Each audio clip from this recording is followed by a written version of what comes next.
Баршаңызға сәлем достар, сіздермен бірге Майра Сауытбекқызы. Бүгінгі видеода гречкадан суп жасайтын боламыз.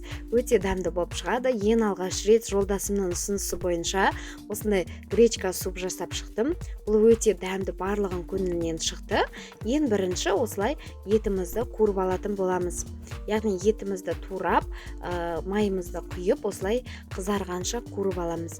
Және де пиязымызды турап, осы етіміздің су кішкене тартылғаннан кейін салып бірге қуыратын боламыз. Пиязымыздың өте дәмді болып, иісі шығып, дәмі шығу керек.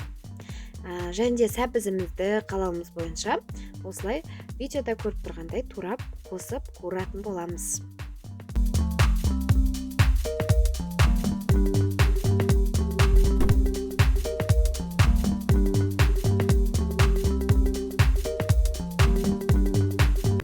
Барлығы осылай жақсылап қуырылғаннан кейін суымызды құятын боламыз.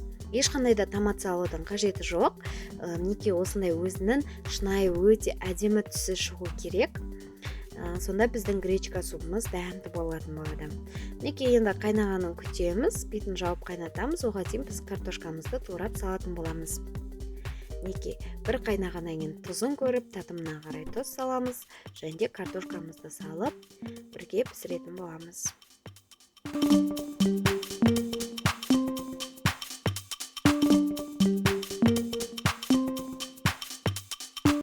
Суымыз қайнағанша гречкамызды тазартып қоятын боламыз. Ешқандай да қара бізде осындай гречкамыз таза болмайды ғой, соның барлығын осылай тазалап алатын боламыз. Қараларын бәрін тазалап, жақсылап жуатын боламыз.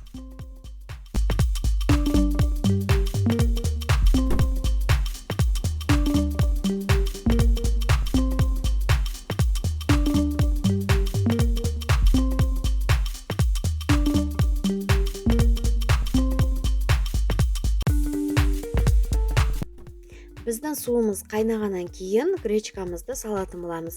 Яғни пісуге 5-10 минут қана қалған кезде гречкамызды салып, біздің гречка білесіздер, өте тез пісетін тағамдардың бірі. Сол себепті бір ғана қайнатып алатын боламыз.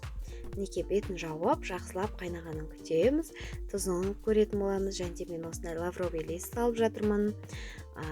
Татымына қарай. Мінекей өте дәмді болып шыққан, иісі сондай керемет болып шыққан. Міндетті түрде жасап көріңіздер. Біздің балапандарға өте қатты ұнады. Гречкадан сондай дәмді керемет болып шығады. Және де жолдасымның көңілінен шықты.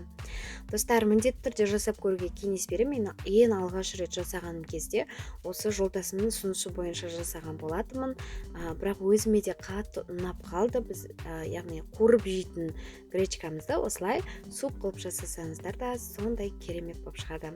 Осындай көксөктен қосып жіберсеңіздер керемет болып шығады.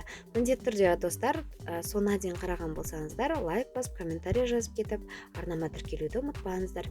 Келесі видео қандай болған қаласаңыздар, жаза кетіңіздер, күтем.